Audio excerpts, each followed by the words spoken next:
रात का वक्त था और लाहौर की पुरानी गलियों पर खामोशी छाई हुई थी। अंधेरा धीरे धीरे शहर को अपनी लपेट में ले रहा था। दूर कहीं से कुत्तों के भौंकने की आवाज़ आ रही थी और हवा में एक अजीब सी सर्द खामोशी महसूस हो रही थी। लोग अपने घरों के दरवाजे बंद कर चुके थे, क्योंकि शहर में एक नाम ऐसा था जो रात के अंधेरे के साथ ही जिंदा हो जाता था, ऑटो शंकर।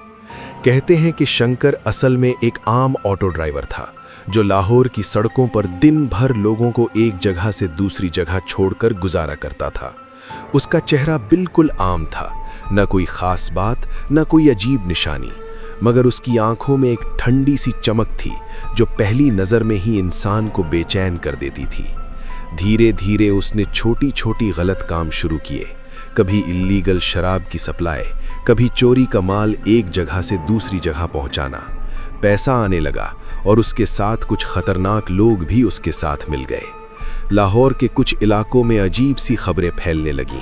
कभी कोई जवान लड़की गायब हो जाती, कभी कोई आदमी रात को घर वापस नहीं आता। पुलिस रिपोर्ट्स लिखी जाती थीं, मगर कोई सुराग नहीं मिलता था। लोग धीमी आवाज़ में एक दूसरे से कहते थे कि शायद ये सब ऑटो शंकर का काम है, मगर कोई उसका नाम खुलकर नहीं लेता था। रात के वक्त उसका ऑटो अक्सर पुरानी गलियों में धीरे धीरे चलता दिखता था। स्ट्रीट लाइट्स की हल्की सी रोशनी उसके ऑटो पर पड़ती और फिर वो अंधेरे में गायब हो जाता। कुछ लोग कहते थे कि उसका ऑटो सिर्फ सवारियां नहीं उठाता, बल्कि कुछ लोगों की जिंदगी भी ले जाता है। एक रात एक यूनिवर्सिटी की लड़की अपने हॉस्टल वापस जा रही थी। रात का वक्त था और बारिश की हल्की बूंदें सड़क पर गिर रही थीं। तभी एक ऑटो उसके पास रुकता है। ड्राइवर कहता है, बाजी रात हो गई है, मैं छोड़ देता हूँ। लड़की थोड़ी देर हिचकिचाई, मगर फिर ऑटो में बैठ गई। ऑटो धीरे धीरे सड़क पर आगे बढ़ा, मगर वो लड़की कभी अपने हॉस्टल नहीं पहुंची। उस रात के बाद शहर में खौफ और बढ़ गया। कुछ लोग कहते थे कि शंकर के घर के आसपास रात को अजीब सी बदबू आती है, जैसे मिट्टी के नीचे कुछ छुपा हो, मगर कोई वहां जाने की हिम्मत नहीं करता था। एक आदमी था सलमान, जो उसी इलाके में रहता था। एक रात उसने देखा कि शंकर और उसके दो साथी उसके घर के पीछे जमीन खोद रहे हैं। उनके पास एक बोरी थी जो बहुत भारी लग रही थी। सलमान ने दूर से देखा और उसका दिल जोर जोर से धड़कने लगा। उसे महसूस हुआ कि वो किसी बहुत बड़े राज को देख रहा है, मगर डर की वजह से उसने उस रात किसी को कुछ नहीं बताया। दिन गुजरते गए और लोग गायब होते गए।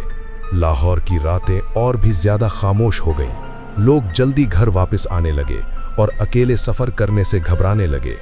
फिर एक दिन पुलिस को एक छोटा सा क्लू मिल गया। एक गायब होने वाली लड़की का फोन रिकॉर्ड मिला, जिसमें उसका लास्ट लोकेशन उस इलाके के पास था जहां शंकर रहता था। इस बार पुलिस ने इन्वेस्टिगेशन शुरू की और उसके घर और आसपास की जगह की तलाशी ली। जब जमीन खोदी गई तो मिट्टी के नीचे से वो चीज निकली जिसने सबको हिलाकर रख दिया। वहां इंसानी हड्डियां मिलने लगी। एक के बाद एक राज सामने आता गया। शहर को समझ आ गया कि जो अफवाहें थीं वो सच थीं। ऑटो शंकर को उसके गैंग के साथ अरेस्ट कर लिया गया। कोर्ट में जब उसके जुर्म सुनाए गए तो लोगों के चेहरों पर खौफ साफ नजर आने लगा। आखिरकार उसे सख्त सजा सुनाई गई और लाहौर के लोगों ने चैन की सांस ली। मगर कुछ लोग जो उसके पुराने घर के पास रहते हैं, वो आज भी कहते हैं कि कभी कभी रात को वहां से ऑटो के इंजन की हल्की सी आवाज सुनाई देती है, जैसे कोई पुरानी सवारी अंधेरे में फिर से सफर शुरू कर रही हो।